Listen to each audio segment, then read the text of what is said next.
Buenas tardes a todos y todas y bienvenidos al Goethe-Institut en Madrid. Yo soy Martin Reichert, el director de esta casa.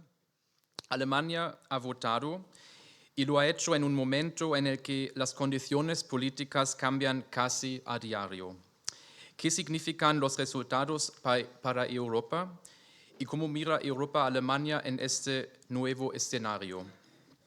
Para abordar estas preguntas, hoy contamos con 4 invitados de alto nivel que nos ofrecerán diferentes miradas sobre las elecciones en Alemania y sus consecuencias.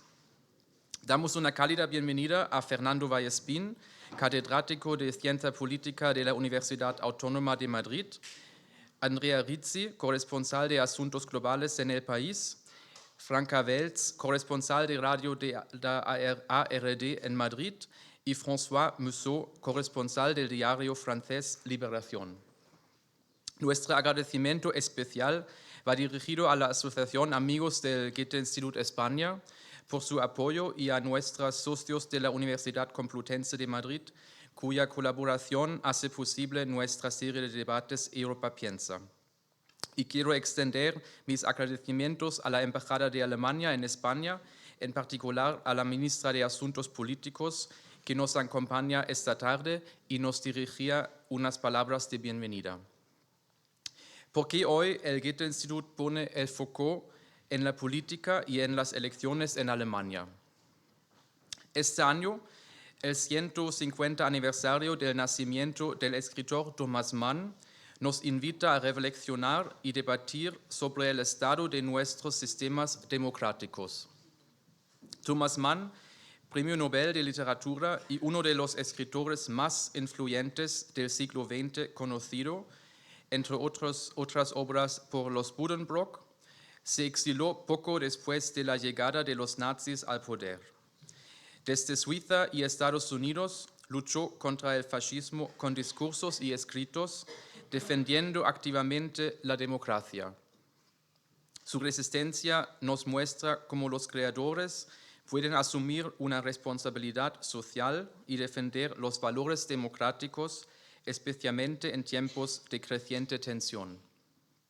Por ello, desde el Goethe-Institut Madrid hemos desarrollado para 2025 el programa Democracia 360 grados, que englobará diversas iniciativas sobre Thomas Mann y sobre la importancia de la cultura y el discurso para la democracia.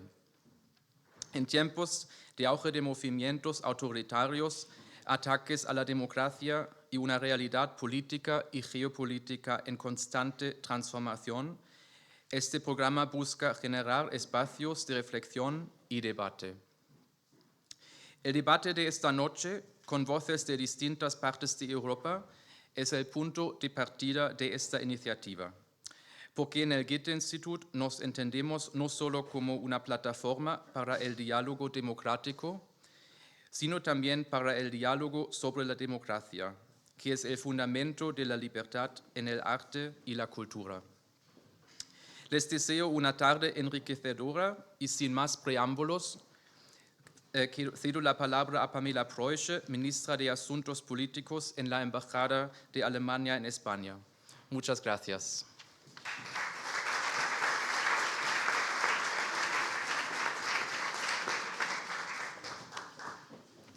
Muchas gracias por la invitación. Muchas gracias a organizar este debate muy importante. Desde la Embajada nos alegramos del interés que han tenido estas elecciones. Antes de las elecciones hemos visto mucha cobertura en los medios españoles y también después hay mucha discusión sobre el resultado. Y esto nos alegra porque la discusión es muy importante para la democracia. Hoy, cuando me he preparado para ese pequeño discurso, que no va a ser muy largo, me he preguntado un poco, bueno, desde todo lo que ha acontecido desde las elecciones, en los últimos 8 días, ya estamos en un mundo completamente diferente, ¿qué interés hay todavía discutir esas elecciones? Y pienso que hay 3 cosas que valen la pena de reflexionar un poco sobre esto. Primero, la participación en esta elección. 83% de los votantes han de hecho votado en estas elecciones. Es un porcentaje que nunca hemos visto desde los años 80. En los años 80 estábamos en la Guerra Fría, en un tiempo muy politizado, y pienso que hoy en día volvemos a este tiempo. La gente siente los enormes retos que enfrentamos todos juntos. Ucrania, hay que mencionar, pero también el cambio climático. España ha visto en Valencia, en octubre del año pasado, las consecuencias enormes del cambio climático que podemos ver de más y más en el mundo entero. Migración, el tema de esta campaña electoral, también un reto enorme para nuestras sociedades. Queremos dar protección, necesitamos inmigrantes para mano de obra, pero también hay retos enormes de integrar a esta gente en nuestras sociedades democráticas. Y hoy en día el atentado que ha tenido en Alemania de nuevo, el cuarto en pocas semanas, también un reto para nuestras sociedades. El segundo hecho, 20%, uno de cada 5 votantes ha optado por la extrema derecha en Alemania. Y esto en un país, bueno, en nuestro país, nos hace pensar por qué, sobre todo en el este de Alemania y sobre todo entre los jóvenes, ese partido tiene tanto apoyo. La buena noticia es que 80% de la población han votado para partidos democráticos, pero pienso que tenemos que ver cómo afrontar ese reto que una parte de esta población parece no sentirse representado por los partidos antiguos o partidos tradicionales. Y tercero, la buena noticia, tenemos un ganador claro de estas elecciones, la CDU, aunque hubiera sido el segundo peor resultado de la CDU en su historia, pero tiene una clara mayoría, un claro cargo para ahora formar un gobierno, y junto con la SPD podemos formar un gobierno con una mayoría en el Parlamento. Los responsables políticos sienten la urgencia de formar un gobierno. Friedrich Merz ha dicho en la noche electoral mismo que dentro de 8 semanas quiere formar ese gobierno. Los primeros contactos, las primeras negociaciones o prenegociaciones ya han tomado lugar en Alemania y podemos ver que, bueno, aunque tenemos legalmente un gobierno que puede actuar todavía, pero tendremos en breve el nuevo gobierno, tengo mucha certeza. Un gobierno que tendrá que afrontar muchos retos y ahora estamos todos esperando a un muy interesante debate, rever un poco los resultados, pero también mirar un poco en lo que este gobierno tiene que dar cierto, porque esto es claro también en Alemania. Es una chance todavía, un gobierno claramente democrático, pero este gobierno también tiene que acertar para justamente defender nuestra democracia. Muchas gracias.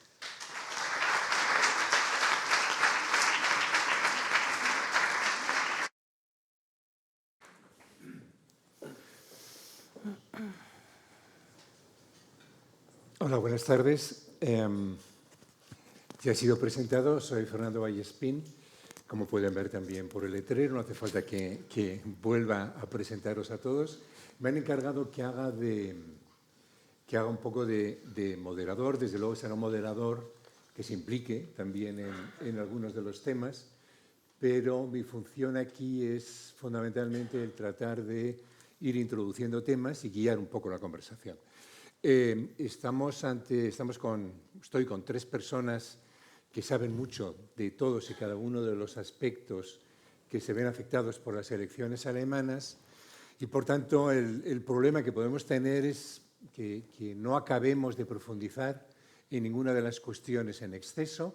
Trataré de evitarlo. De lo que se trata es de que hagamos una primera intervención un tanto más general y luego después, como se ha dicho antes también en ambos discursos, nos concentremos un poco en cuestiones de futuro. Ya tenemos unos resultados, ahora se trata de ver si esos resultados pueden crear un gobierno funcional para que Alemania funcione y para que funcione Europa en quizá los momentos más peligrosos desde el final de la Guerra Mundial, ¿no? Entonces vamos a empezar primero con nuestra invitada alemana por razones obvias, que además es también la única chica aquí en el panel. Bueno, Franca, ¿cuáles crees tú que son lo que más te ha llamado la atención de los resultados de las elecciones alemanas? Y luego, si puedo añadir una pregunta más, ¿quién es Friedrich Merz? Porque, bueno, aquí del público, desde luego, hay alemanes, pero yo creo que en España no tenemos ni idea de quién es Friedrich Merz. Conocíamos muy bien a Angela Merkel, a Scholz lo acabamos conociendo, aunque tampoco se daba mucho a conocer, pero ahora estamos un poco in albis, ¿no? Claro, realmente estábamos en la calle para preguntar a las personas cómo pronunciar su nombre. Ah, el nombre, claro. Los resultados estaban muy divertidos. Sí. Bueno, empezamos con los resultados. Creo que una cosa que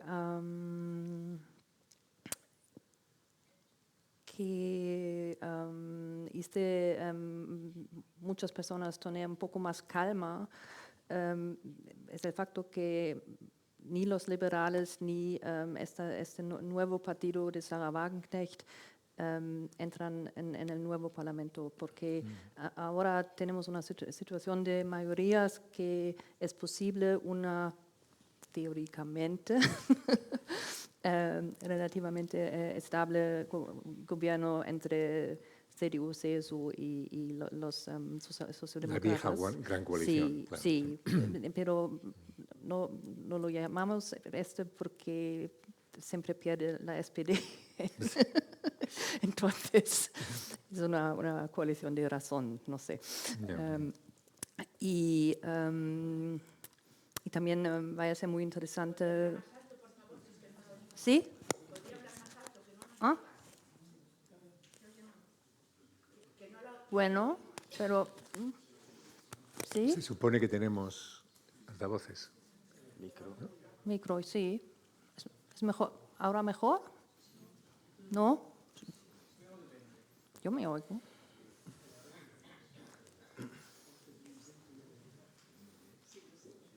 Bueno. Sigue.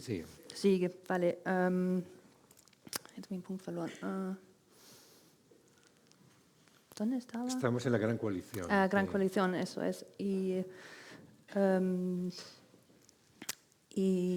Pero ahora nos preguntamos con cuál rapidez pueden formar este nuevo gobierno, porque este jueves tenemos el cumbre europea y en este momento Alemania no puede hablar realmente, porque estamos entre gobiernos.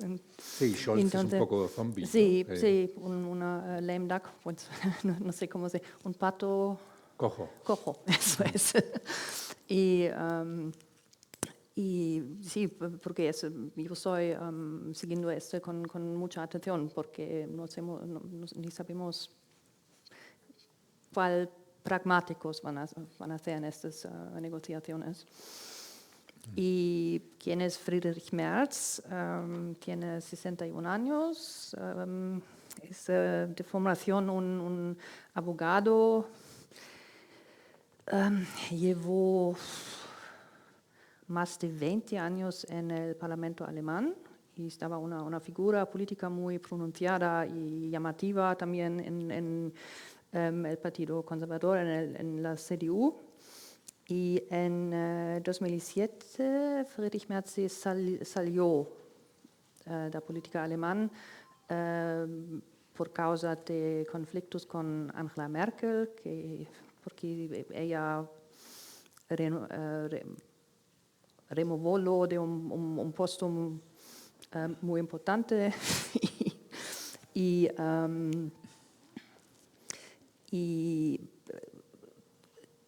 para mí hoy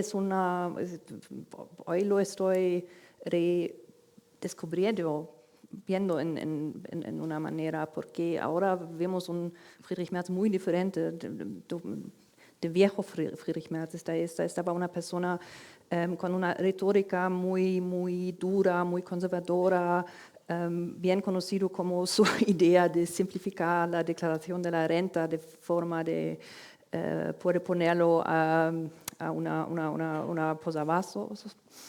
Y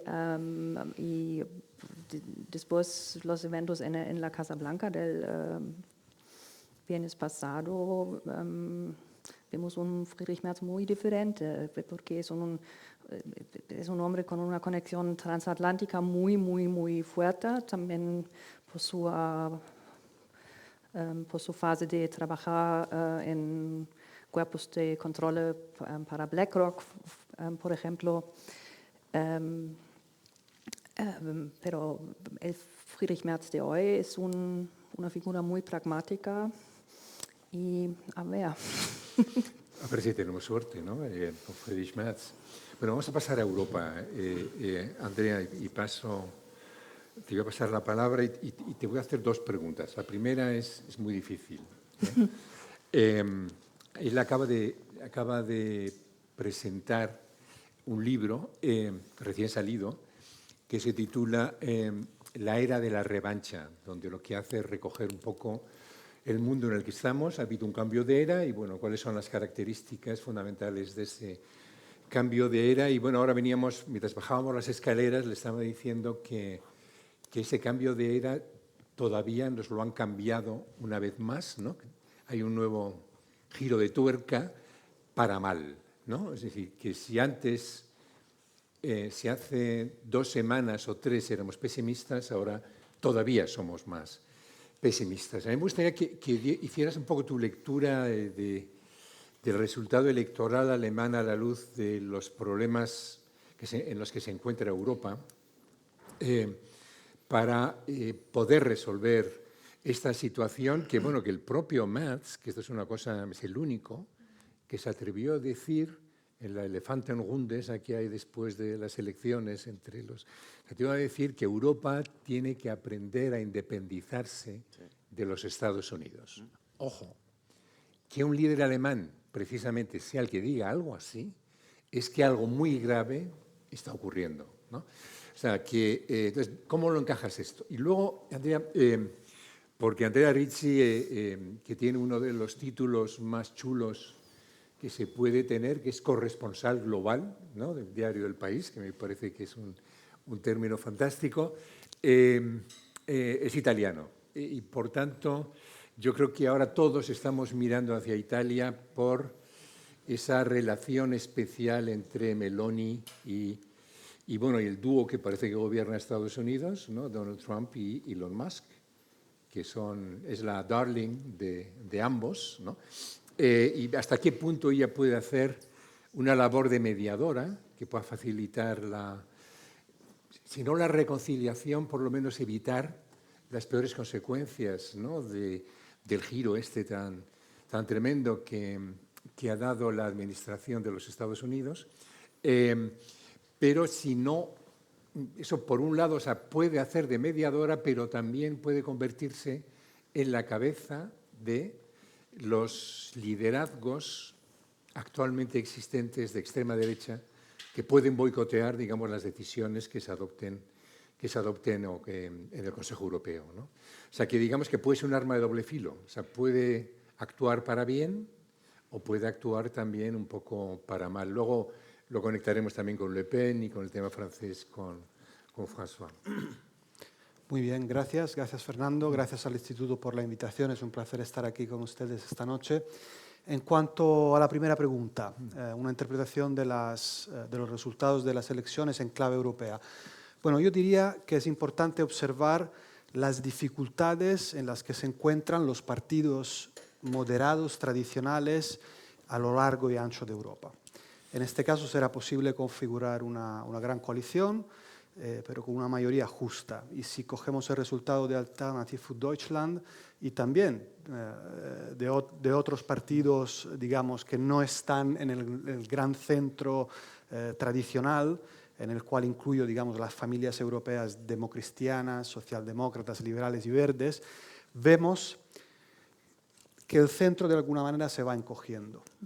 Y esto se produce en varios países, por no decir la mayoría. A mi juicio, esto es el resultado de un malestar de fondo que corre en las sociedades europeas, que no hemos sabido ver, detectar y desactivar de la manera adecuada en los pasados lustros. Tiene distintas causas. Algunas son de orden material y tiene que ver con, a mi juicio, resultados insatisfactorios, sobre todo para ciertos segmentos de las clases populares del sistema que se ha venido desarrollando después del fin de la Guerra Fría, sobre todo. Un sistema globalizado, empoderado por una revolución tecnológica que ha alterado el mercado del trabajo y que ha hecho que hay segmentos de las clases populares en Europa que están insatisfechos. No significa que estén en la pobreza absoluta, pero están insatisfechos y sienten que hay clases superiores que se han podido aprovechar de este sistema en el que hemos vivido en los últimos 30, 40 años.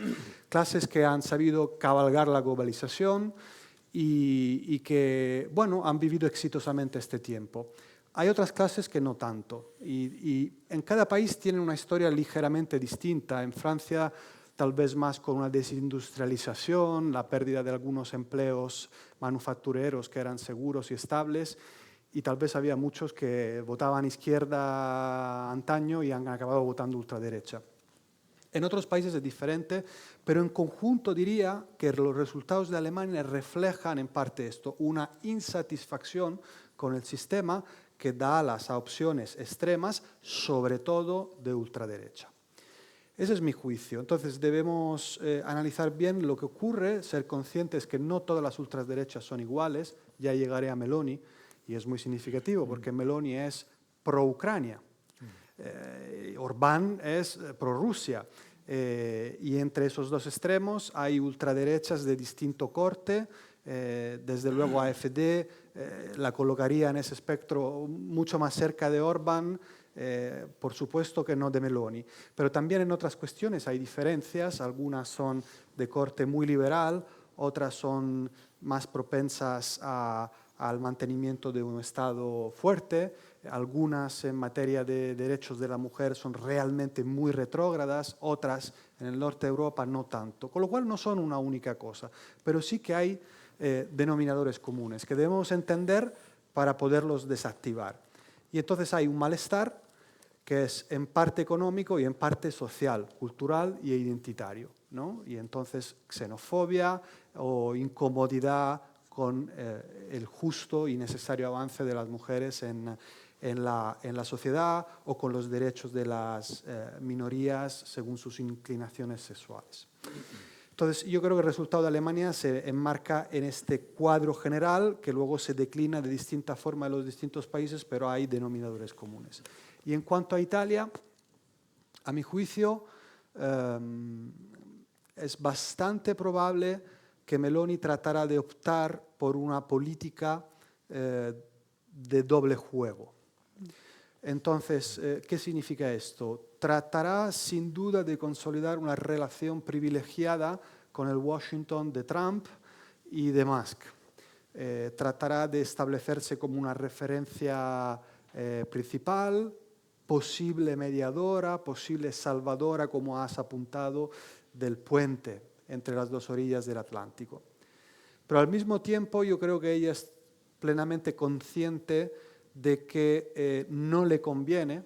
Yo no sé cuál es su, digamos, por supuesto, su inclinación interior, su sentimiento, pero yo creo que ella es una operadora política hábil y creo que tiene muy claro que no puede permitirse convertirse en este juego con Estados Unidos en una rémora, en un caballo de Troya, en un freno, en un obstáculo significativo en el proceso de integración europea que es necesario a todas luces para salir de este momento de crisis. Entonces yo creo que ella tratará de hacer ese doble juego, manteniendo esa clave de conexión, reforzándola, utilizándola en clave interna, haciendo ver que tiene buena relación y que Italia podrá estar escudada de alguna manera. Italia es como Alemania, un país con un superávit tremendo con Estados Unidos, con lo cual son los primeros en la fila que podrían sufrir una guerra comercial,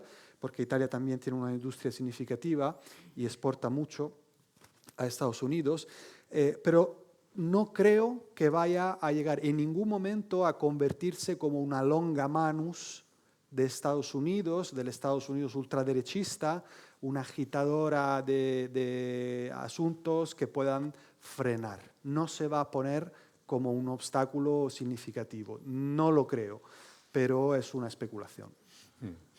Muy bien, bueno, vamos entrando ya en el tema de una manera más directa. No sé si se han fijado que los que están en el centro son un francés y una alemana. Es decir, que ya tenemos en el inconsciente, ¿no?, que cuando hay una discusión de este tipo, donde Europa es el objeto fundamental, sin Francia y Alemania no hay discusión. Por tanto, que el eje franco-alemán, que tanto hemos echado de menos en estos últimos años, probablemente porque la coalición semáforo no supo conectar del todo con Macron y bueno, lo que significa, ¿no?, realmente. Yo creo que Scholz ahí tenía dificultades. Yo creo que son dos caracteres radicalmente opuestos, ¿no? Pero parece que ahora sí tenemos una posibilidad y me gustaría empezar por ahí, ¿no?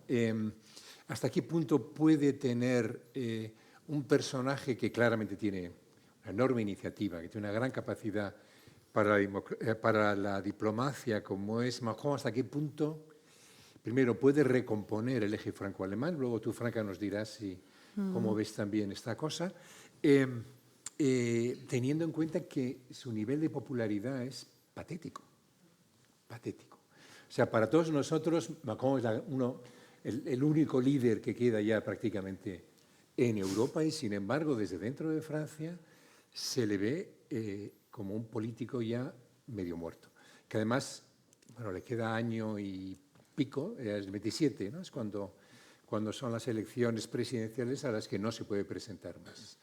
O sea, esto por un lado. Y luego, por otro lado, bueno, yo creo que el otro de los temas de fondo, pero no quería entrar en ese tema desde el comienzo, pero que es un tema muy importante, que es no perder de vista que, aparte de estos problemas geopolíticos, hay un problema que tenemos que resolver que tiene mucho que ver con la inmigración. O sea, el crecimiento de la extrema derecha es la inmigración. No hemos encontrado todavía una solución a este problema. En España llevamos un poco de retraso. En gran medida yo creo que también tiene que ver cuando los números son más elevados que en ningún otro país, en los últimos años. Han entrado más que en números absolutos, incluso que en ningún otro país, pero es un tipo de inmigración latinoamericana, fundamentalmente, ¿no?, que se va integrando de una manera por lo menos perceptible, ¿no?, que en otros lugares, y que se integra en las escuelas, sobre todo, con más facilidad, ¿no? Entonces yo creo que, claro, si después de Macron viene Le Pen, ¿qué puede pasar? Eso igual le hace cambiar de actitud a la propia Meloni, ¿no? Es decir, que entonces ya, si puede conseguir un eje fuerte, ¿no?, entre algunos países del este de Europa y Francia e Italia, eso podía ser un eje. Bueno, ¿cómo lo ves, François? Y desde luego muchas gracias por estar aquí. Bueno, muchas gracias a ti, Fernando, por invitarme al instituto, también por acogerme aquí, a vosotros. Un placer compartir qué bueno también poder hablar, poder compartir, porque creo que estamos todos un poco asustados con todo lo que está pasando y queremos un poco. Y yo creo que una de las necesidades que surgen es un poco pensar en común, ¿no? En común, exactamente, en común, y ir entendiendo lo que podemos entender, a sabiendas de que en cualquier momento se puede producir un viernes como el viernes pasado o el mismo domingo en la Casa Oval con el representante británico.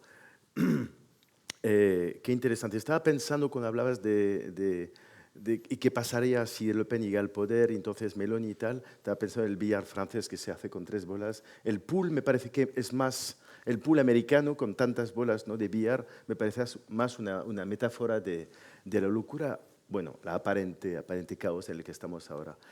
Decir antes, igual para los y las que aquí no tienen el contexto francés, que Macron, como se dice, es un presidente en sursis, como se dice en francés, o sea, sus días están contados y puede caer literalmente en cualquier momento.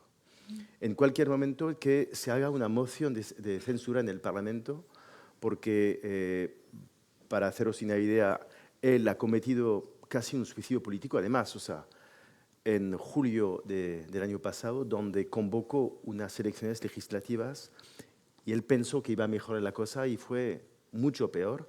Y la extrema derecha, las dos, después os comentaré la diferencia que hay. Hay 2 fuerzas en Francia, es importante, y fue a peor. Entonces, ahora lo que ha hecho es elegir un primer ministro, ha ido a buscar Michel Barnier, de hecho, alguien que la Unión Europea conoce muy bien, porque es un gran negociador, fue el hombre del Brexit, un tipo que tiene muchas calidades y tal. Duró lo que duró, porque en cualquier momento la extrema derecha francesa y la izquierda radical, no sé cómo llamarles, la Francia insumisa también, que hace cada vez bloque, pueden hacerle caer.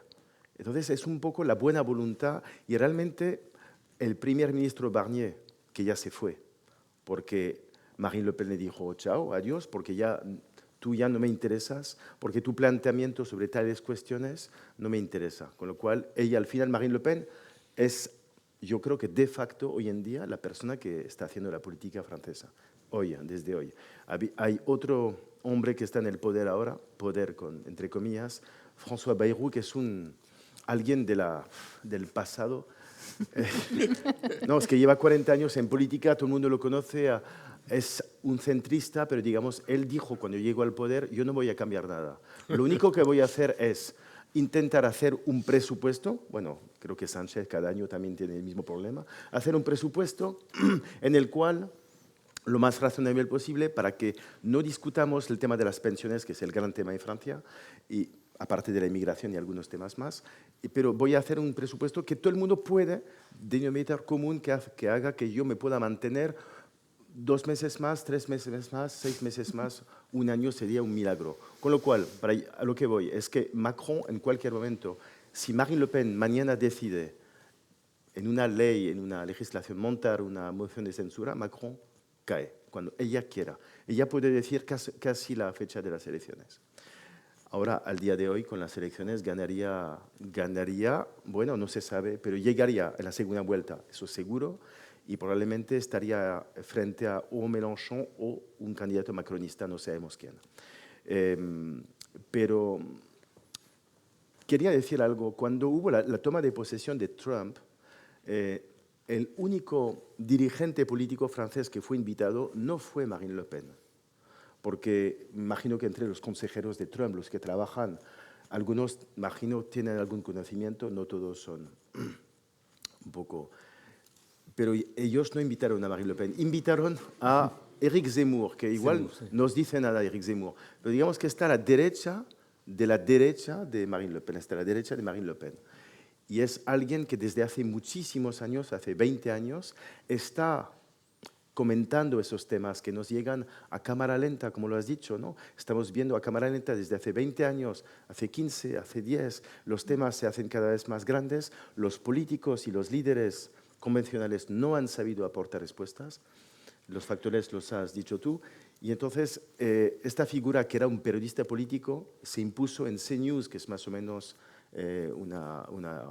una televisión muy a la derecha en Francia, y se ha impuesto con sus ideas. Y al final él tiene 5 o 6% de intención de votos, y no es tan importante al nivel de la política francesa, pero sus ideas han ganado cada vez más. Es interesante saber que el François Bayrou, que comenté un poco antes, el moderado de toda la vida, que es centrista, etc., ha llamado como ministro de Interior a Bruno Retailleau, que no sonará para nada, pero Bruno Retailleau es un señor un poco Merz como perfil, no, en serio, alguien como muy rígido, conservador, con unas ideas no sé muy bien Merz su pasado, pero Retailleau no ha cambiado de sus ideas sobre la inmigración.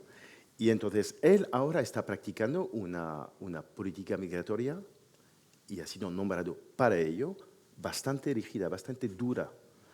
Por ejemplo, contra los inmigrantes ilegales, la posibilidad de mandar con mucha facilidad a los inmigrantes que hayan cometido delitos, etcétera, etcétera. Entonces, para deciros que incluso Marine Le Pen ahora le cuesta porque tiene que hacer un discurso superior al actual Ministerio de Interior. Entonces tenemos la sensación de que vamos siempre a más.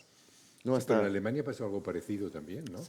Durante la campaña, ¿no? Sí, sí, es muy llamativo porque durante la campaña electoral Friedrich Merz y la CDU adoptaron un discurso que puede ser directamente de los libros o de la extrema derecha. Y en la noche de las elecciones, Alice Weidel, ella quiere entrar o se tener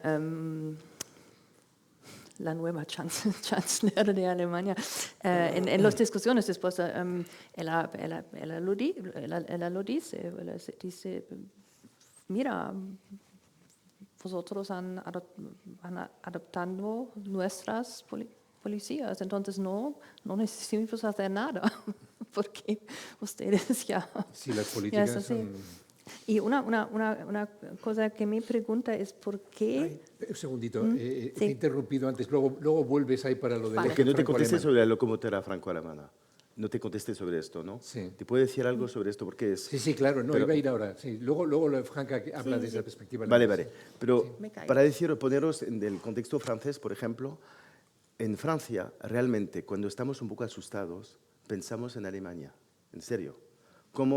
No, en serio, como el aliado que nos da confianza, porque toda la política francesa se puede leer desde los años 70 tranquilamente, desde De Gaulle, pero sobre todo desde Giscard d'Estaing con Schmitt, con sobre todo Mitterrand y Kohl, que fueron casi una amistad, se hablaba de amistad, pero como la idea, y después con Merkel también, y Sarkozy hubo una buena relación, pero la idea de que ahí esta locomotora, la famosa locomotora franco-alemana, que tenía su cosa concreta y plasmada en este duopolio, esta pareja. Sabíamos que con los británicos no se sabía, y de hecho se fueron, pero había como estos dos columnas de Hércules, de alguna forma, ¿no?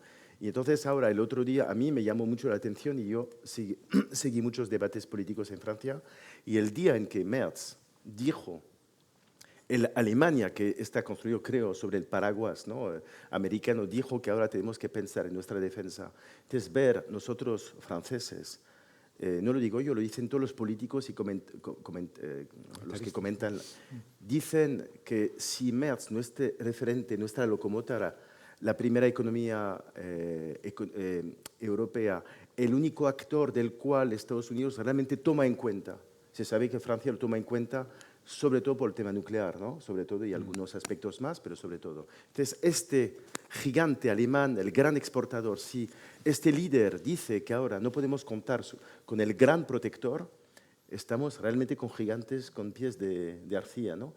Se está moviendo el suelo. Y entonces esta famosa, a mí me llama mucho la atención esos tres que se hablan ahora, ¿no? De nuevo, Gran Bretaña, Francia y Alemania. Como, ¿qué hacemos? Bueno, sé que hay más actores en la reunión de ayer, pero quiero decir que me llama la atención este miedo. Sí, muy bien. Y Franca, tú desde la perspectiva alemana también ves la posibilidad de rehacer Bueno, ¿se equivocan los franceses pensando que Alemania les puede aportar seguridad? Ya sé que es una pregunta un poco puñetera, ¿no? Sí, Porque- sí. Pero lo digo también un poco por la propia, no sé, yo he ido siguiendo muy de cerca. Entonces Andrea hablaba de malestar, entre comillas, ¿no? que son un malestar muy difuso, ¿no?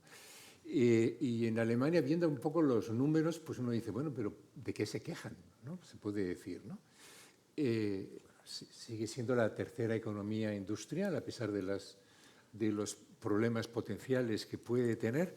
y sin embargo hay una sensación de que estas elecciones eran existenciales, ¿no? Antes he hablado, 83% ha ido a votar. O sea, la gente se moviliza cuando realmente piensa que es una situación semidramática, ¿no? Entonces, bueno, el problema, a mi juicio, también tiene mucho que ver con, por un lado, para una mayoría social el temor a la extrema derecha, pero curiosamente para una minoría, pero que cada vez se va expandiendo más, sobre todo en Alemania Oriental, que, digamos, que piensa que el sistema político normal no es capaz de resolver los problemas que tiene Alemania, que hay que recurrir a, digamos, una disciplina que es la de la AfD, ¿no? O sea, que realmente aquí también hay como lo que está en juego en ese malestar tiene un componente político también, ¿no? Que es un poco la idea de, y luego me gustaría escucharte también a ti, Andrea, sobre esto, ¿no? Que es, vivimos en sistemas políticos para los cuales no tenemos una alternativa, salvo esta alternativa un tanto salvaje, ¿no? Que es volver a las viejas seguridades, ¿no? De fronteras, cohesión nacional, protección, ¿no? Es decir, un Estado protector.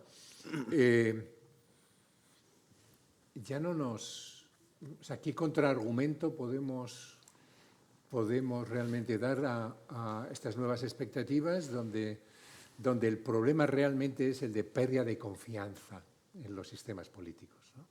Y entonces, quizá esa pérdida de confianza es lo que tú decías, Andrea, de que el centro cada vez se está estrechando más, ¿no? O sea, que los partidos de centro cada vez obtienen un menor número de votos y se va disparando hacia los extremos también. En Francia es muy perceptible, bueno, Die Linke es la reacción, yo creo que también en el caso alemán por el otro lado, distinto, ¿no? Y claro, no tenemos una alternativa a eso que llamamos democracia liberal, ¿no? La única alternativa es simplemente que quien obtiene la mayoría pueda gobernar de la manera más eficiente posible. Y claro, esto es un problema porque esto es lo que quiere hacer Trump, ¿eh?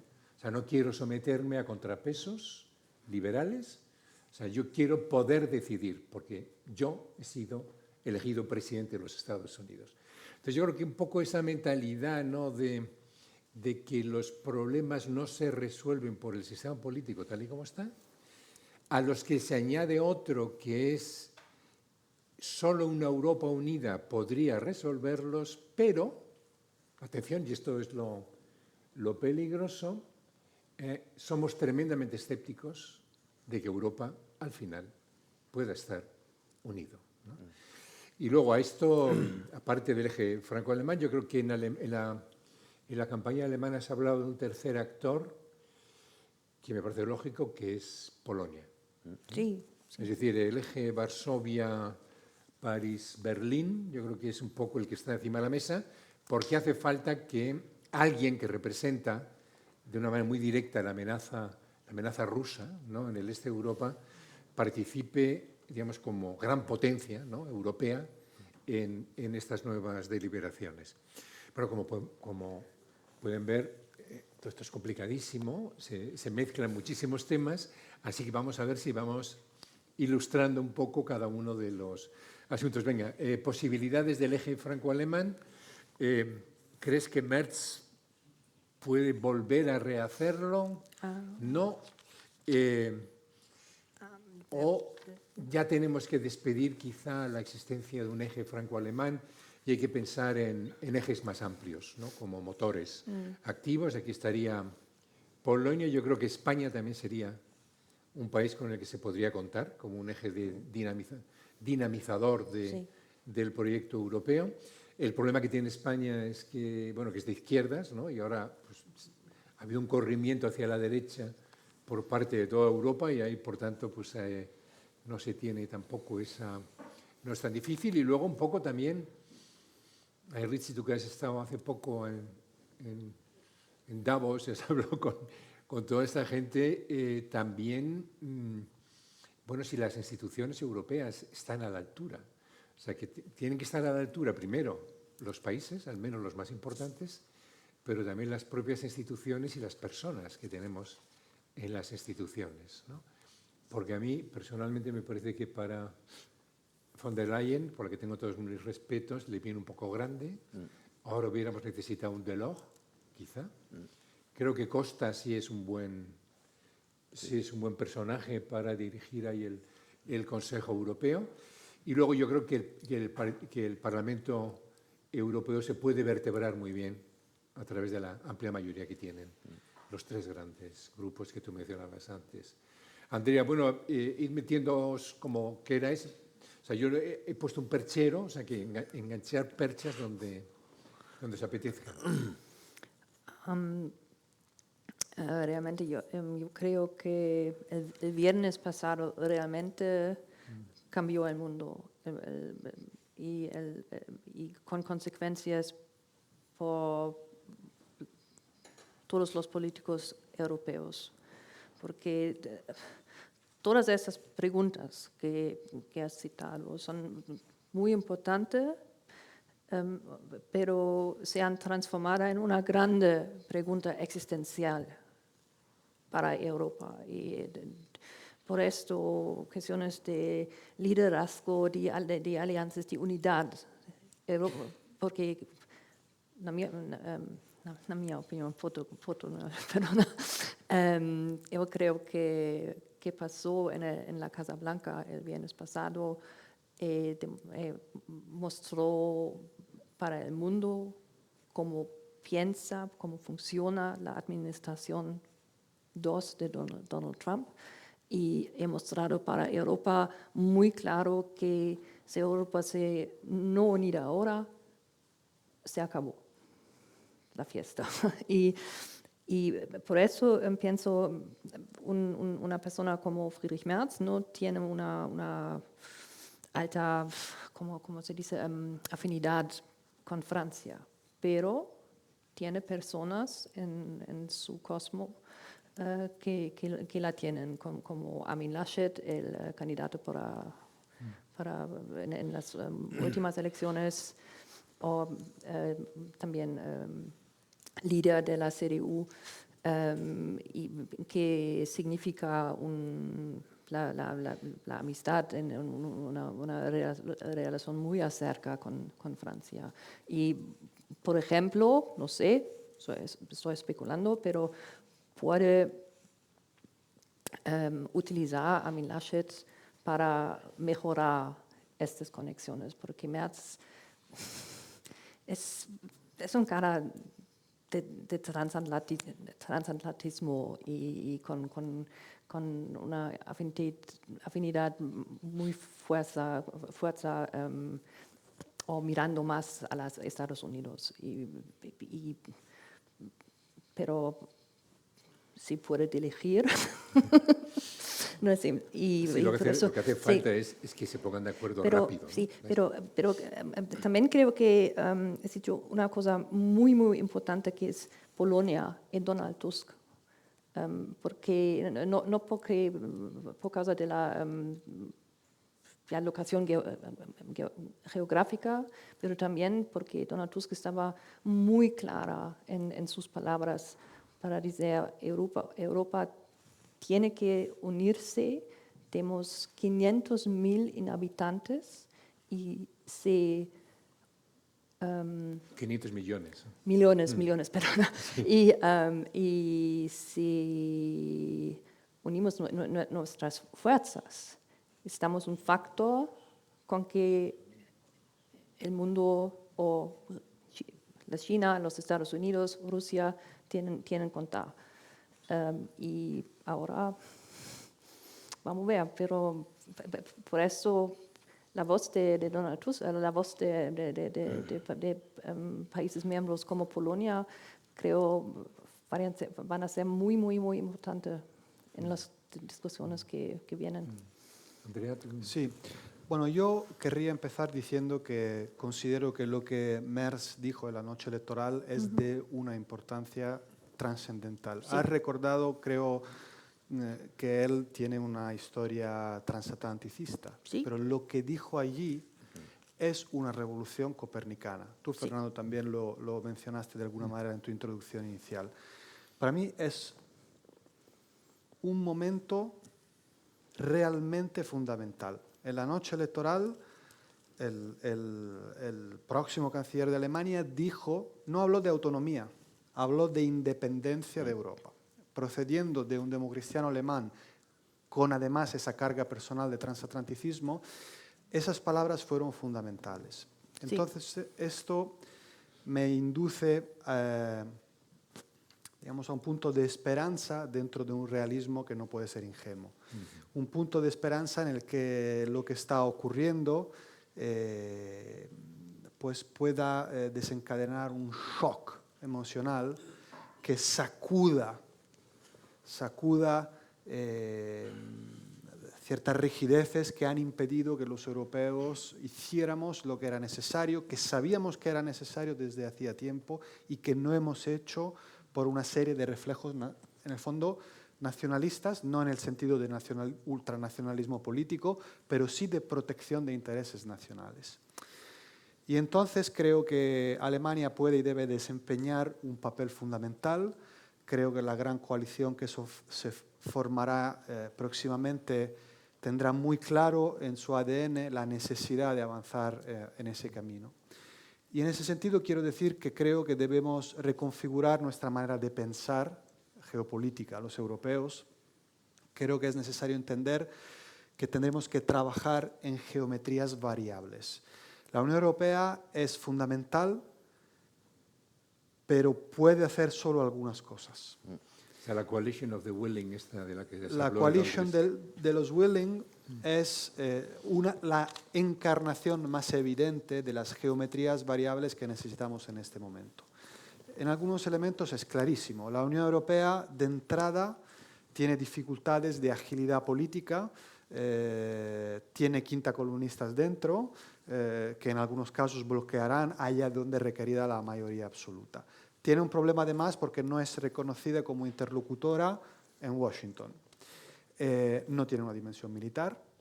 Entonces, en este momento crítico, tiene unas limitaciones insuperables. Hay que asumirlas. No en el sentido de renunciar a mejorarla, debemos hacerlo, pero es un carril B. Habrá que seguirla en la integración lo más rápido posible y también en las cuestiones de defensa. Hay que aprovechar la pata de la cooperación industrial que la Unión Europea puede poner en marcha. Pero hay que entender que es un momento crítico en el que hay que actuar con urgencia para hacer cosas que la UE no puede hacer.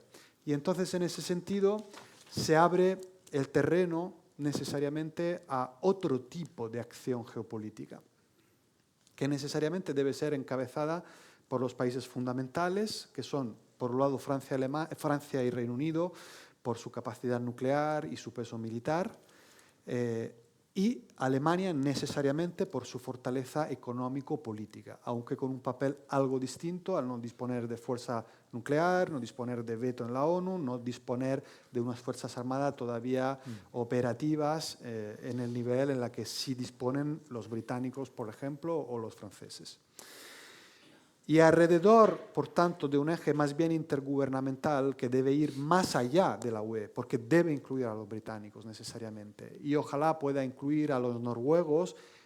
Se pueden hacer cosas con los turcos, es muy bueno que los turcos estuviesen ayer en Londres. Hay que hacer otro tipo de cosas, entonces hay que interactuar. Dicho lo cual, la UE sigue siendo fundamental y lo que haga Alemania es crucial. ¿Qué hay que hacer? Dentro de la UE, a mi juicio, varias cosas. La primera es lograr que la UE funcione como un motor del fortalecimiento de la seguridad de los países de la Unión. Entonces, aunque no tenga competencias militares, sí puede desempeñar ese papel. ¿Cómo? Facilitando nuevos mecanismos de financiación. Ha habido algunas señales. Sí, como se hizo con la pandemia. Como se hizo con la pandemia, que es una vía, es decir, la emisión de una nueva deuda común que permita sostener inversiones urgentes y cuantiosas que son necesarias para dos cosas. Uno, dotarnos de una capacidad disuasoria. No hay que olvidar que tener una fuerza disuasoria es pacifismo, es mantener la paz a través de la fuerza disuasoria. Cuando antes hay alguien que está dispuesto a agredir, pues hay que pensar en disuadir la agresión. Hay otras cosas que se pueden hacer también para garantizar la seguridad. Es una seguridad que tiene que ser también económica, tecnológica. Debemos reducir la dependencia de otros, también de Estados Unidos, como bien ha dicho Merz. Y en esto la Unión Europea puede hacer muchas cosas. Y además, y termino, creo que es fundamental para alcanzar la independencia de la que habla Merz, tenemos que tener vigor, porque si no tenemos vigor, no es posible. Entonces, este vigor económico procede necesariamente de algunas reformas que la UE tiene que hacer. Lo bueno es que hay dos sabios italianos, by the way, Sí. que nos han dejado unas pistas, Draghi. Draghi y Letta, que nos han dejado unas pistas, yo creo, bastante buenas, que cosechan un consenso realmente amplio dentro de la Unión Europea, bastante cross parties, y que nos señalan el camino que debemos emprender. El mercado común, vivimos bajo la ilusión óptica de que tenemos un mercado común, que es cierto, pero es completamente inacabado. Y por lo tanto, en el sector de las telecomunicaciones, de la energía, de las finanzas, todos aquí probablemente hoy hayamos pagado con una tarjeta un producto hecho en Europa, comprado por un ciudadano europeo y consumido en Europa. La haremos pagado con una tarjeta estadounidense, lo que significa no solo que se quedan las comisiones pertinentes, sino los datos de cada uno de nosotros. ¿Qué compramos? ¿Cómo son nuestras vidas? ¿Qué elegimos? ¿Dónde estamos? ¿Por qué es así? Porque el mercado financiero europeo no está completado. Nuestras empresas de telecomunicaciones son todas enanas, todas. Las energéticas también. No podemos competir a escala global así. Entonces, hay que completar el mercado común para que podamos tener una fuerza y competir en este mundo bastante bestial. Y ahí la Unión Europea puede hacerlo, pero debemos aceptar que la Unión Europea no puede gestionar sola semejante desafío que tenemos sobre la mesa y que hay otros carriles que deben ser intergubernamentales y que deben ir incluso más allá de la dimensión de los 27. Sí. Sí, no, apasionante y suscribo todo lo que has dicho, me parece muy, muy interesante. Quería poner 2-3 puntos como, primero en la lista de lo que decías, totalmente de acuerdo. También escuchaba, hay un gran defecto que tenemos en Europa, es el tema de los materiales. Que las famosas tierras raras de las que se habla en Ucrania, sabes que se trata de una lista de materiales cuyos nombres no recuerdo, que son complejos, más allá del litio, mucho más, y que son imprescindibles en la fabricación de armamento de alta calidad, de algunos misiles, de la batería de los coches eléctricos, de muchas cosas más que utilizamos a diario. Entonces, ahí tengo entendido de que el refinamiento de esas materias lo tiene China a un 90% y por ello Trump está tan interesado en poner una parte sobre esos materiales en Ucrania, dicho lo cual, una buena parte ya está en el Donbass, que tiene Rusia, que tiene Putin. Tendrán que hablar los dos, y Putin y Trump, sobre ese tema. Pero yo creo que hay un tema pero efectivamente, aparte de este tema de materiales y algunos más, efectivamente ser lo más. Otra idea que he escuchado también es que están los 27, ¿no?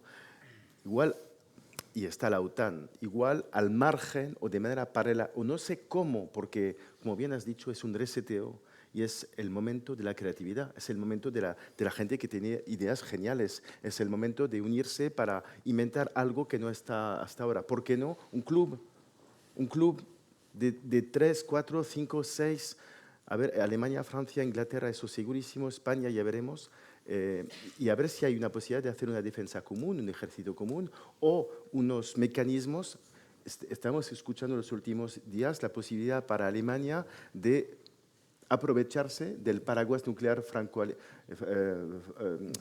y británico, lo cual es complicado. Y tercera cosa que quería decir, no olvidarme, es que no, porque escuchaba ayer a Jordan Bardella, No sé si conocéis, lo digo porque Sí, en Francia va a ser un actor importante. De Le Pen, ¿no? Sí. Sí, va a ser un actor importante, lo vais a escuchar cada vez más. ¿Por qué? Porque, como os he explicado, el poder en Francia mañana es seguramente, o sea, casi seguro es del el Reagrupamiento Nacional, que es el nuevo partido, digamos, el primer partido en votos en Francia con mucha diferencia ahora, 30, 28, 27, 28%. Y bueno, a priori ganar en las próximas elecciones. Si las ganan, Marine Le Pen ya desde el punto de vista político no es una líder tan importante como él. Él tiene el futuro por delante y se nota que cada vez más cuando quieren saber lo que piensa el partido se le pregunta a él más que a ella. Y le escuchaba decir una cosa interesante, que me parece a mí de los puntos que me parecen claves, que es que, y lo dijiste muy bien, que las extremas derechas o las derechas duras se parecen pero no son iguales. Yo estaba interesado el otro día cuando estuve para mi diario en Patriot, convocado por Abascal, aquí en Madrid. Era muy interesante porque yo les hacía la pregunta a todos los líderes, diputados, gente que venían estaba Orbán, estaba gente de varios países, les hacía la misma pregunta. Oye, vosotros, vuestra ideología se basa, aparte de cosas de sociedades, sobre la fortaleza del nacionalismo, la fuerza de cada país. De explicarme cómo vosotros podéis justificar que los países europeos se arrodillen delante de Trump, que acepten que Trump y Putin jueguen en el mismo bando. ¿Qué queréis entonces? ¿Que nosotros seamos simplemente vasalles de los tres grandes? Vasallos. Vasallos. Entonces hay algo que no encaja ahí. En esta línea, solamente termino ahí, hablando de este famoso Jordan Bardella, que yo creo que si Marine Le Pen gana, que es muy posible, él será el primer ministro, él que hará la política en Francia. Y él dijo una cosa que me parece interesante porque van a cambiar también las extremas derechas y a ver cuál es, dependiendo de cada país. Meloni no es lo mismo que Orbán, Orbán no es lo mismo. Y él dijo que en el tema de la defensa europea, que él no se quería pronunciar sobre Ucrania, pero cada vez más ha cambiado de postura. Estaba pro-Putin y ahora está cada vez más pro-Ucrania. Ha cambiado algo. Dijo, tenemos que hablar mucho más los países europeos entre nosotros para defendernos. Sigue defendiendo la idea de la extrema derecha de que la Europa de las naciones, ¿sabes? Cada país se tiene que hacer fuerte y si yo soy fuerte no me atacarán, ¿no? Pero están viendo ellos mismos que es una patraña, que hay que unirse para poder ser más fuerte frente a los nuevos imperialismos, nuevos y antiguos. Entonces dijo, por ejemplo, una cosa que me pareció interesante, que deberíamos, por ejemplo, el tema de Ucrania, ¿qué pasa?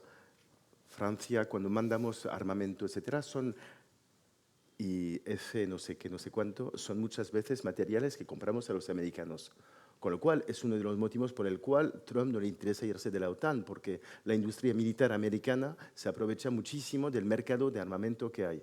Entonces dijo, yo estoy a favor de que cesen por completo las compras de Francia, de Alemania, de Inglaterra a Estados Unidos, ya que ya ha dejado de ser nuestro aliado.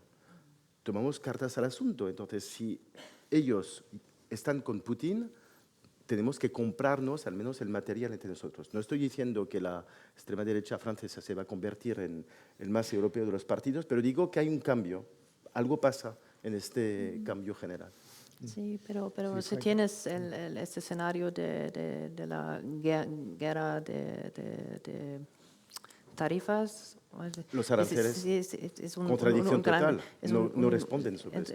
Entonces es un gran problema, pero concuerdo mucho contigo porque que dice Friedrich Merz y no podemos olvidar que es un momento muy duro para Alemania porque tenemos una tradición de estar muy diferencial en frente de los Estados Unidos y a veces usándolos para escondernos detrás. Y para mí es muy impresionante que está aconteciendo porque ahora es un momento para Europa de dejar un cierto estado de juventud casi, porque ahora es el momento de la verdad, realmente. Y creo que Europa, o buenas partes de Europa, entendieron lo que si no los oyen ahora, Estamos perdidos. sí. Es muy interesante, pero no solamente el empleo cada vez más importante del adjetivo existencial, que se escucha en cualquier debate existencial. Sí. No se escuchaba antes. Esto está en juego nuestra existencia y nuestro futuro como tal. Sí. To be or not to be. O sea, That is the question. si hay, bueno, me gustaría sacar otro tema porque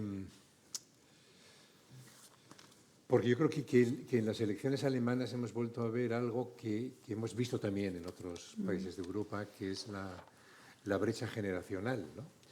Que entre los jóvenes es donde más se aprecia precisamente, ¿no?, la desaparición del centro. O sea, en Alemania, según las encuestas postelectorales, los jóvenes han votado preferentemente a Die Linke, por un lado, Sí, y luego la AfD, ¿no? sí, 25% por el partido de la izquierda y 21% para la AfD. Eso para mí estaba muy llamativo y ver cómo polarizado para ver las grandes dimensiones de la separación, Polarización, de la polarización de los jóvenes alemanes. Y hay una razón bien simple porque que se une es que piensen algo debe ser cambiar y rápido. Y unos procuran este cambio rápido con la ultraderecha y otros con la izquierda. Y, bueno, un tema interesante es que un tercio del electorado alemán ha votado por partidos pro-Putin, ¿no? En diferentes grados, pero suma un tercio, ¿eh? O sea que, porque es la AfD, el Linke y Sarah Wagenknecht, son los tres. Si se suma el voto, es un tercio del electorado, que eso nos tiene que hacer pensar. No, pero a mí lo que me preocupa es, por un lado, tenemos un problema generacional, que en cierto modo responde también a un problema que es todavía más grave, que es el problema demográfico, que no somos capaces de resolverlo sin a la vez resolver la cuestión migratoria. Es decir, que cuando más necesitamos los inmigrantes, más queremos ponerle obstáculos para que realmente puedan venir.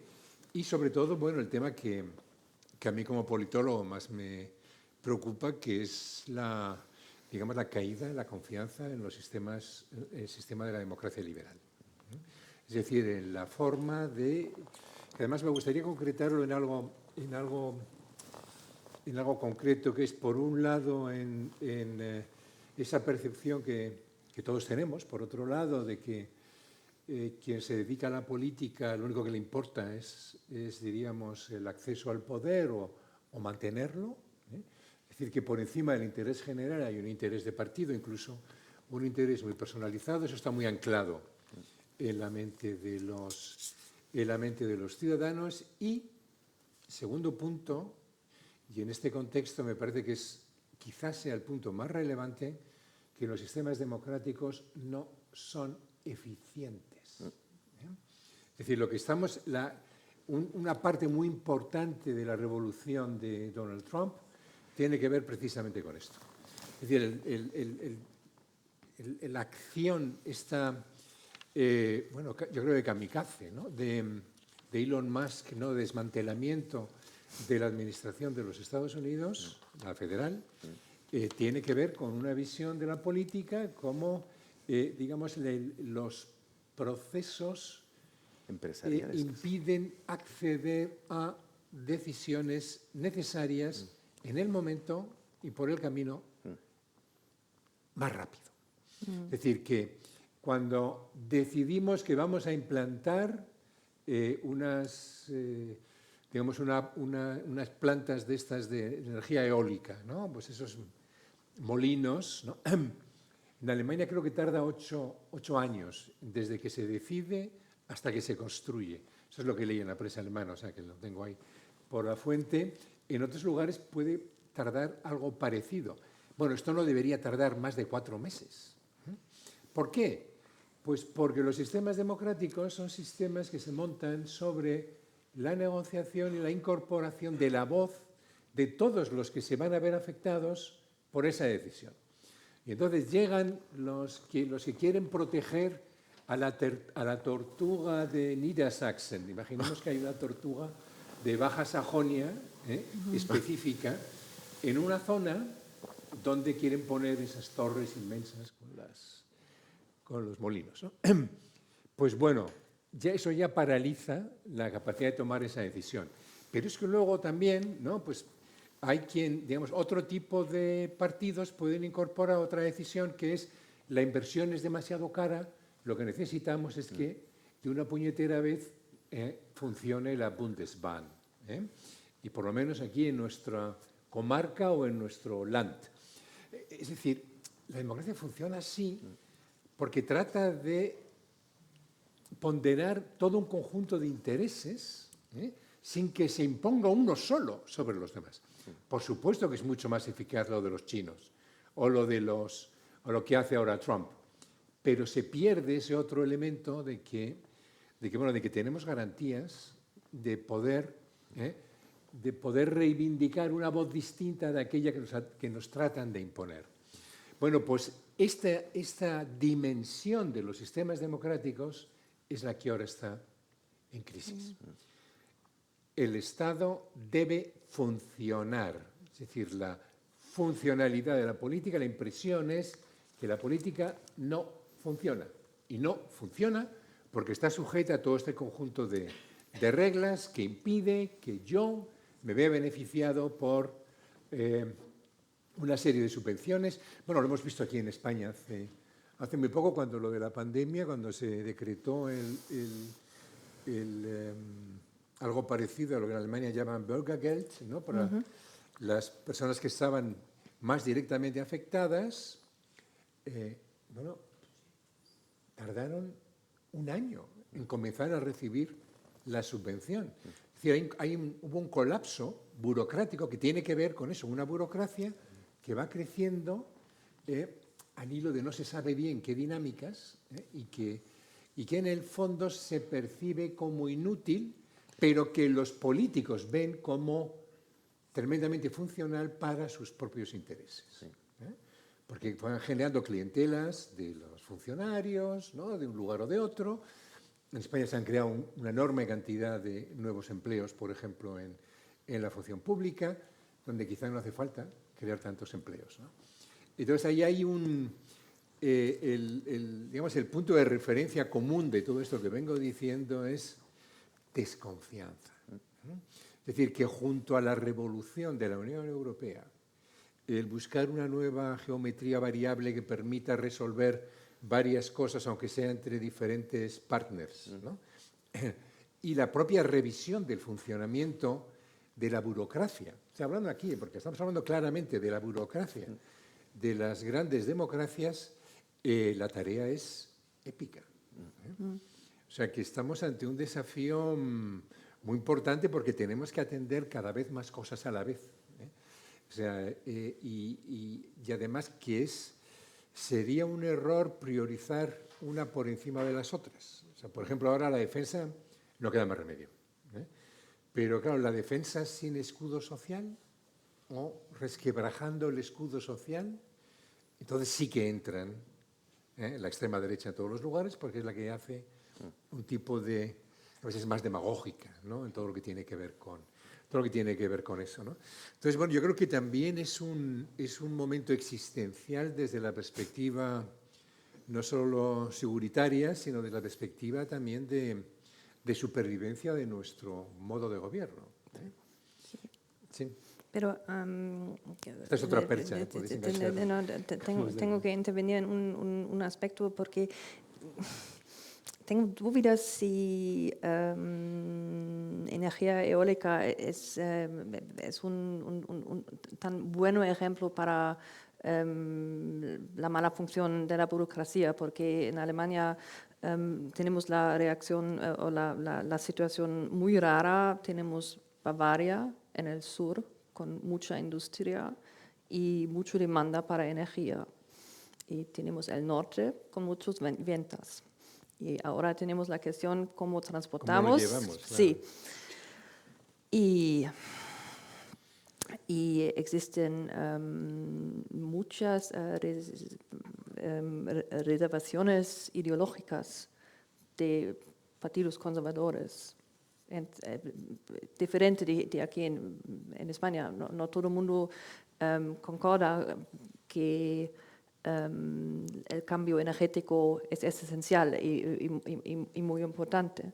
Entonces, nadie quería estos carriles para la energía, y también en Bavaria no querían montar las molinas por razones ideológicas. Y por esto, claro, y que no quieres algo en tu jardín, que previeneslo, burocracia. Entonces... Claro, al final es inevitable si quieres escuchar a lo local, quieres escuchar a unos otros. Y que está aconteciendo en los Estados Unidos con el Dodge, departamento Dodge, es un golpe, no es un proceso de reestructuración. Es un golpe de Estado literalmente, de descaje del sí. Estado. Sí. Y mandaron algunas personas fuera, realizaron, después estaban expertos que necesitamos, y ahora no sabemos cómo contactarlos, y va a salir muy mal, yo creo que va a salir muy mal. Sí. Dos cosillas solamente, que sí estoy muy de acuerdo con este tema de qué interesante la juventud, ¿no? Que quiere la funcionalidad. Estamos asistiendo a una nueva generación, que también la juventud es los que no tienen memoria de regímenes autoritarios que fueron. También es importante. Creo que en el caso alemán está el tema del este y el tema también de la memoria, ¿no? Desde el punto de vista de la juventud. Y efectivamente los jóvenes, cuando les escuchas, hablas con ellos, ellos hablan de funcionalidad. Me parece, cuando estabas hablando, estaba pensando en la frase de Trump: Ucrania lo arregló en 24 horas. ¿Ah? Hablas de la funcionalidad, ¿no? Government efficiency. Exactamente. Sí. El nuevo departamento, el LOGE, ¿no? Que está Dodge, haciendo Musk ahora, que está haciendo la limpieza de la administración federal para echar a toda esta gente burocrática y que simplemente vayamos a hacer las cosas rápidamente. Tienes a chicos de 25 años que están despidiendo a gente que tiene, es un poco, da un poco de miedo, pero va un poco ahí. Y yo creo que también hay un aspecto de la comunicación, porque me parece muy interesante el debate con las minas, ¿no? Trump, sobre Ucrania, ¿qué hace? Dice, yo voy a hacer un deal, porque al final él no sabe hacer otra cosa que business, ¿no? Hace deal. Entonces, ¿cuál es el deal? Yo puedo salvar a Ucrania o hacer un deal ahí si exijo a Zelensky que me dé X porcentaje, ahora 50-50, el acuerdo igual se va a firmar, no se sabe, de las minas. Pero lo que yo escuché un experto sobre el tema de minas, es especialmente ese tipo de minas que requeriría las minas en Ucrania, supone un número de infraestructuras, de rutas, transporte, y más o menos la vida útil de una mina de ese tipo son entre 13 y 16 años. Me refiero a que cuando Trump hace esta comunicación, él no dice que esto va a necesitar 16 años de hacer cada mina, de explotar tal parte de Ucrania. El impacto mediático de su gente con esos medios directos, sin filtros, los americanos dicen, vale, nuestro presidente va a proteger, va a hacer un poco de mediador, pero a cambio vamos a sacar 500.000, o sea, la cifra que él salió, que además no tiene mucha base. Me refiero que también hay esta cosa de comunicación que es la confusión. Sí, yo creo que el aspecto de la comunicación es importante, y tal vez en el caso de los jóvenes que has puesto sobre la mesa, Fernando, probablemente ellos están más expuestos al fenómeno, yo lo llamo la hipnosis. La hipnosis que se produce en nuestro tiempo. La hipnocracia. La hipnocracia. Hipnocracia. Yo lo llamo el fenómeno la gran hipnosis, un fenómeno por el que a partir de la desconfianza en los intermediarios tradicionales, has hablado de la crisis, ¿no?, del modelo democrático, yo creo que hay una específica de los intermediarios, de los partidos y de los medios. Y a partir de allí, muchos, y los jóvenes sobre todo, yo creo que de alguna manera flotan en un espacio en la sociedad mucho más expuesto a los riesgos de esta hipnosis, que procede sobre todo a través de las cloacas de las redes sociales, de comunicación no controlada, no filtrada, y que es un reto enorme poder controlar, porque no queremos hacerlo perdiendo nuestros valores fundamentales, entre los cuales está la libertad de expresión. No podemos arreglar esto con la censura. Entonces los jóvenes, y creo que en Alemania he leído algunos estudios incipientes que apuntaban, por ejemplo, que había sido muy exitosa campaña en redes sociales para convencer a los jóvenes. Los jóvenes están muy conectados con este mundo y tal vez más expuestos. Digo esto sin ningún paternalismo, todos tenemos problemas de cara a estos riesgos de manipulación, de hipnosis, pero tal vez los jóvenes de manera especial, porque tienen menos memoria histórica, menos recorrido y están más enganchados a estos, digamos, a estas herramientas a través de las cuales se canaliza la hipnosis. ¿Por qué hipnosis? Porque adormila el discernimiento al final. Entonces uno acaba creyendo que Trump es eficiente y gente de clases populares vota a Trump cuando Trump gobernó ya, hizo una reforma fiscal que fue beneficiosa solo para el 1% más rico del país. Entonces hay una falta de discernimiento, por eso una hipnosis. Y para volver a Alemania, que estamos para hablar de las elecciones en Alemania, el auge de AfD es evidentemente sobre todo en la Alemania Oriental y, si no hierro, ha tenido buenos resultados en la parte occidental, precisamente en las circunscripciones menos prósperas. Alemania, por supuesto, es un país... Y donde hay menos inmigrantes, curiosamente. Y donde hay menos inmigrantes, que es otro fenómeno que se repite de forma bastante generalizada en otros países, pero bueno, no voy a divagar porque quería centrarme en Alemania. Entonces, de nuevo esto nos dice algo, ¿no? Nos dice algo. Es el Oriente, una realidad histórica, política y socioeconómica muy definida que nos dice muchas cosas, pero atención lo que nos dice el resultado de Occidente. Y yo creo que allí es donde tenemos el problema, ¿no? Donde hay una exposición grande a estos mecanismos de cloaca y de hipnosis por motivos socioeconómicos o socioculturales, y entre ellos están segmentos desfavorecidos o jóvenes. Pero quería decir otra cosa sobre Alemania también, al hilo de comentábamos antes, y es al hilo de este desgarro, ¿no? Tú has dicho, Alemania ha sido históricamente, desde el fin de la Segunda Guerra Mundial, un país con una relación, Alemania Occidental, por supuesto, hasta la caída del muro, y luego toda ella, una relación muy especial con Estados Unidos.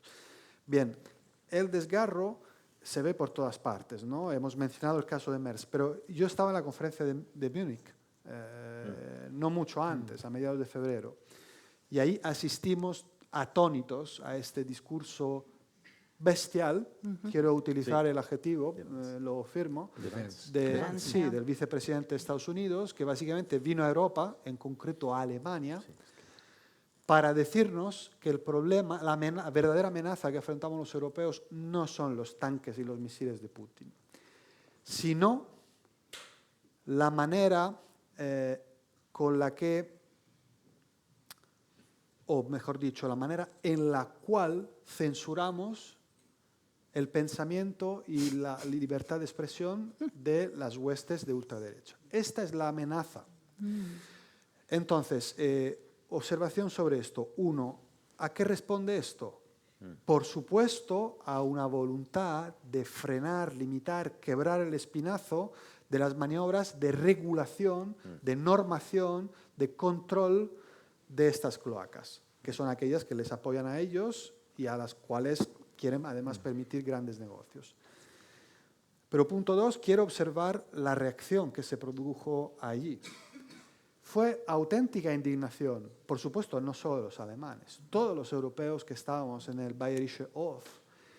Yo creo que fue al unísono un shock, todos atónitos, indignados.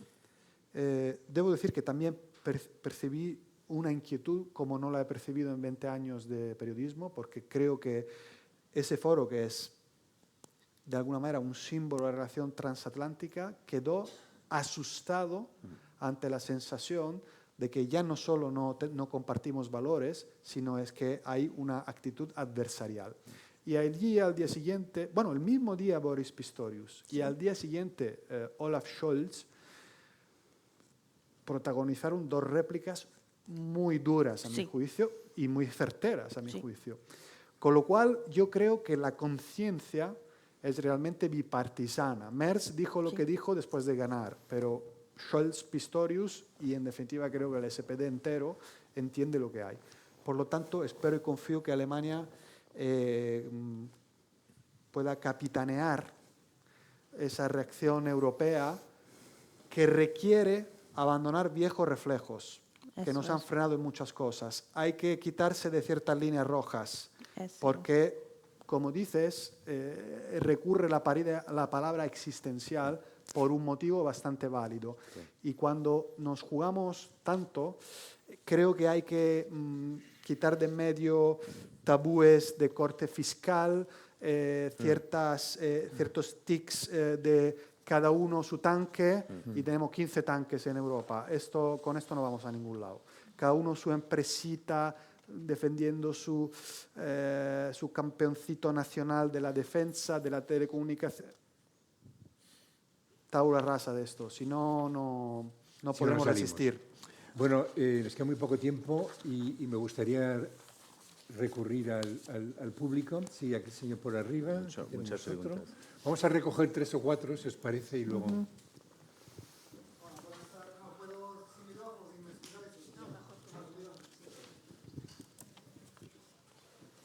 Hola, buenas tardes. Saludo al colega italiano Andrea Rizzi. La pregunta es, hemos hablado de Unión Europea y Estados Unidos, pero ¿qué opináis del grupo del BRICS? Porque podría ser un tercer elemento en esa situación geopolítica internacional que podría ser interesante saber cómo se pondrá Unión Europea, Estados Unidos respecto a este grupo de países emergentes, ¿no? Sí, vamos a seguir aquí, este señor.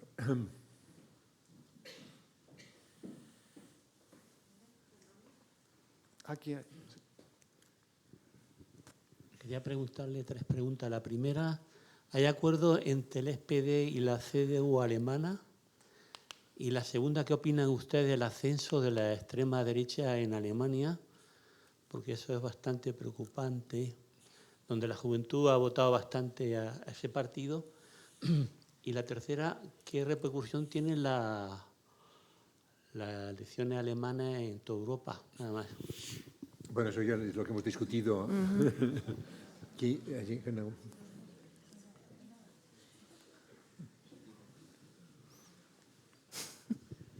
Gracias, buenas tardes y muchas gracias por el debate. Yo me quedo con un punto y con una pregunta, ¿no? Un punto que ha dicho Andrea, que quizás la parte positiva de todo esto es que por fin tenemos que llegar a un cornerstone en el que hay que tomar una decisión y tienen que salir liderazgos que no han existido hasta ahora, ¿no? Y yo creo que eso no hubiese salido de no habernos encontrado en esta situación y probablemente esa es la única parte positiva. Pero quizás lo único que me falta de todo este análisis es qué pretende Estados Unidos con este movimiento, porque yo creo que hay dos posiciones. Una posición es pensar que Trump, perdonad por la palabra, es un tío estúpido que es transaccional y que lo que quiere hacer negocios. Bueno, pero quizás lo más razonable es pensar que tiene un propósito. Eso sería lo más razonable. Ese propósito es que puede ser que Estados Unidos no tenga que conllevar tanto gasto en ser ese líder mundial y que Europa asuma sus responsabilidades, pero si ese es el objetivo, destruir completamente Europa y convertirla en un actor irrelevante, ¿tendría sentido desde el punto de vista de una administración americana? ¿Cuál es el endgame, el objetivo final que tiene Trump?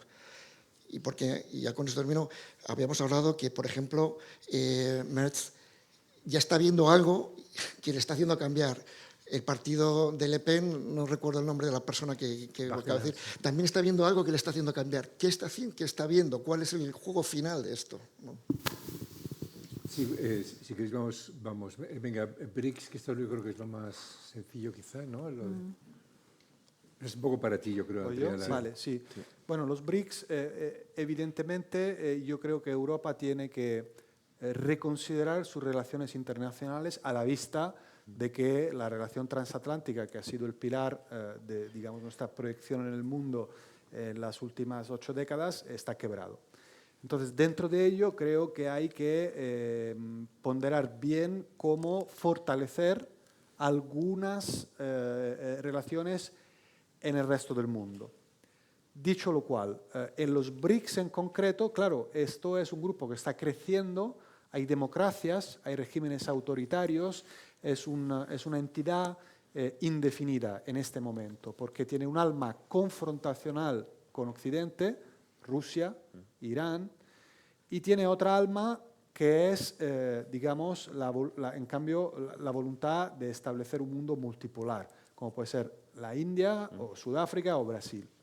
Con lo cual, hablar de BRICS por sí solo ahora mismo es complejo porque ellos mismos no saben qué son, se están ampliando. Pero lo que sí quiero aprovechar para decir es que creo que los europeos debemos reponderar muy bien nuestra relación con los demás y creo que es preciso hacer palanca, estrechar lazos, aquí también con geometrías variables. Podemos hacer con algunos ciertas cosas y con otros otras cosas y hay muchas por hacer. Cambio climático, recursos estratégicos, que son las tierras raras, pero muchos otros más. Normas de estandarización sobre nuevas tecnologías. Hay un mundo por hacer, un mundo por regular, un mundo por encarar y se pueden hacer cosas y tenemos que buscar aliados, que no serán siempre los mismos.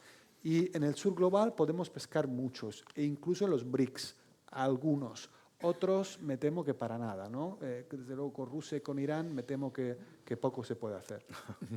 Bueno, Argentina está también metida, que se Claro. saltará ahora con Milei, supongo, ¿no? Pues se están ampliando y están entrando otros y es un grupo en evolución, metamorfoseando, no sabremos cómo quedará. Bueno, la pregunta difícil es ¿qué pretende Trump? Sí, el propósito Es de Trump.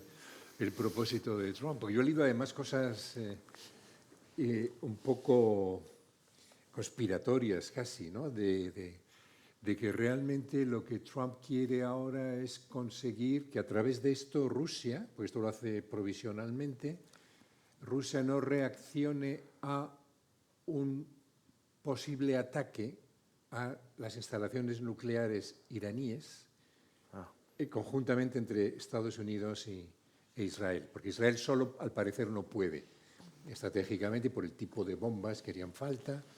Y entonces, claro, lo que se trata es de evitar que haya una reacción, ¿no? Por parte de Rusia y que todo esto forma parte del deal, ¿no? Otra vez, ¿no? Del acuerdo. Pero bueno, yo creo que esto es casi conspiratorio. Está por ver lo que ocurre. Lo que pasa es que también en la política de Oriente Medio Estados Unidos ha pronunciado, ¿no? En este caso a favor del más fuerte en este caso. Sí, pero bueno, tiene un vínculo también con Arabia Saudita, que sí puede estar interesada en debilitar a Irán, pero ahí, claro, el veto hubiera sido de Rusia, fundamentalmente, porque le está apoyando, ¿no? Sí. Bueno, esta pregunta seguro que mucha gente se la hace y me parece buenísima. Y quizás Trump tiene propósitos. No, también como es también un animal político cambiante que está buscando siempre el mejor interés. Yo creo que lo de transaccional está claro. También hay cosas conspiranoicas que se dicen, porque el otro día cuando habló con Putin, lo que apareció públicamente no se sabe lo que se dijo detrás, pero objetivamente en Francia, por ejemplo, todos los analistas decían, pero ¿cómo es posible que después de una conversación pública aparentemente Trump compra 100% de la narrativa Putin. O sea, al final uno se pone a pensar qué es lo que hay detrás, porque cómo es posible que él compre la narrativa del señor de Moscú mudo que se queda y que aparece solamente cuando es importante. Hay unos cuantos dicen que hay cosas turbias en el pasado de Trump, incluso su hijo y tal, en cosas inmobiliarias, y que Putin, como ya sabe, heredero del KGB, igual tiene información privilegiada sobre la familia Trump. Eso es una posibilidad. Como es multifactorial. Pero también, a raíz de lo que decías, también hay algo en la historia de Estados Unidos que yo había hecho un estudio sobre esto, que es permanente desde el siglo XIX.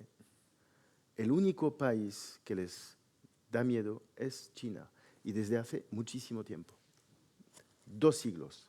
China da miedo, y además, objetivamente, sabemos que China es poseedor de parte de la deuda americana, tiene el 90% de los materiales refinados y muchísimas cosas más, la factoría del mundo y tal.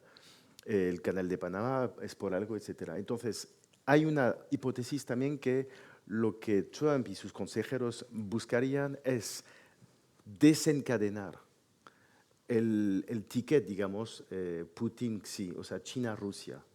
Entonces, es muy importante para Trump hacerse de alguna forma con Putin como aliado para que ellos dos no jueguen su juego, porque eso sí que les da miedo a Estados Unidos, China, como Sí, elemento más.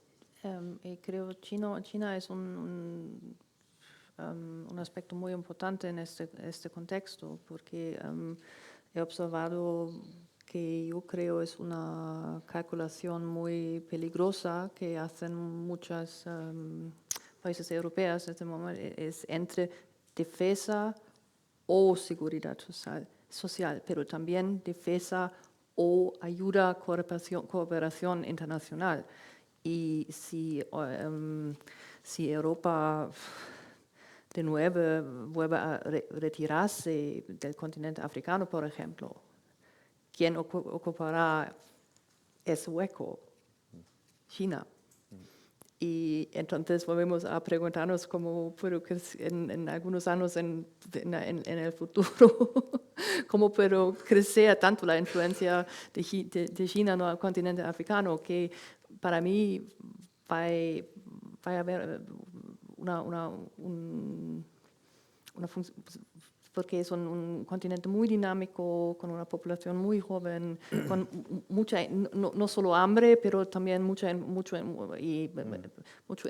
innovación. Y, por ejemplo, y por esto es un problema que construimos de forma de reagir siempre a problema inmediatamente en frente y sin pensar en largo plazo qué son las consecuencias. A ver. Muy bien. Cogemos 2 más muy rápido. Sí, y perdonen, un jovencito. Es que no tenemos más. Paseo, perdone que no le contestemos, porque es que considero que, no sé vosotros, que un poco las preguntas que ha hecho, en cierto modo las hemos ido contestando a lo largo No, pero la esperanza en Alemania es con relación a SPD y CDU que van a llegar a un acuerdo más o menos mañana. No un contrato de coalición, pero un acuerdo general, porque este es muy importante, porque el jueves tenemos que ir a Bruselas y tenemos saber qué forma y qué línea va a seguir el nuevo gobierno alemán. Y por esto parece que ellos mueven muy rápido. Sí, hace falta una postura común entre los 2 grandes partidos para porque tiene el pato cojo, ¿no? de Scholz. Sí, A mí me llamó mucho la atención en el debate todo el tema de lo que usted mencionó de la hipnosis, ¿no? Que está ahora en la juventud. Y concuerdo mucho y también es algo que me preocupa de lo que quería preguntar porque yo veo más en redes sociales como joven, veo mucha interacción y mucho interés político, pero quizás muy superficial y no se usa la política como esos posts, lo que sea, como algo para educar de la política, sino que como más postureo, una herramienta para aprobación social. Y yo creo que eso también pues, al final conlleva lo que usted ha dicho, todo el tema de la polarización o de la aprobación por, no sé, por rebeldía o lo que sea. Entonces, quería preguntar cómo usted cree qué deberían de hacer ahora los jóvenes, o si tiene si realmente hay futuro para la educación política de la juventud, o si usted cree que se va a seguir polarizando, qué se puede hacer o qué, como joven mismo, qué se podría hacer para evitar que siga dividiéndose las opiniones políticas sin realmente saber lo que esté pasando. Muy bien. ¿Quién es, señor? Sí, gracias. Quisiera saber, ¿hay debate en Alemania sobre una hipotética posesión de armamento nuclear? Siento la pregunta porque no es agradable, evidentemente, pero bueno, es un tema de debate. ¿Y cómo lo vería el resto de países de Europa y en relación, obviamente, a la OTAN también? Bueno, esa es la del chaval, creo que iba dirigida para ti, vale. Andrea. Pues me gustaría responder haciendo hincapié no en lo que los jóvenes pueden o deben hacer, porque yo creo que no hay que culpabilizarlos y responsabilizarles. Me gustaría más bien responder señalando lo que yo creo que la sociedad tiene que hacer para ayudarles, que es clave. Entonces, yo pienso que es necesaria una apuesta muy decidida por una educación de calidad en todo el recorrido, que es el elemento clave para acompañar a los jóvenes en el camino de la vida.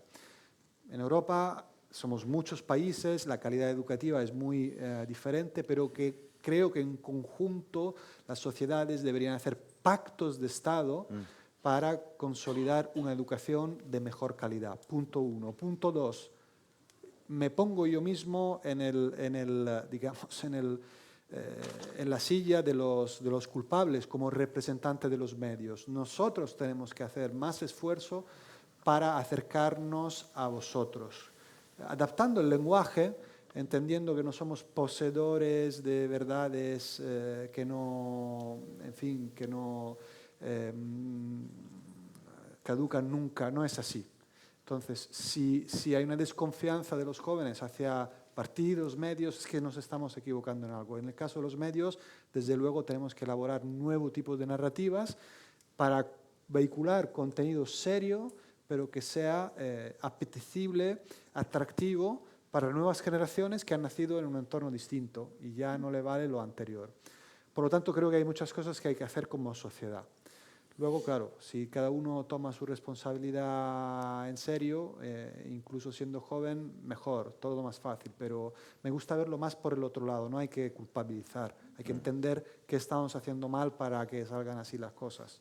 Sí, pero también creo que hay que hacer algo con la moda de consumir informaciones y recomiendo salir de las redes sociales y para buscar más interacción directa en la escuela, en los clubes, porque, por ejemplo, los formatos en las redes son, claro, que son mejor adaptados a mensajes cortos o sencillos o muy llamativos, y no hay tiempo para complejidad.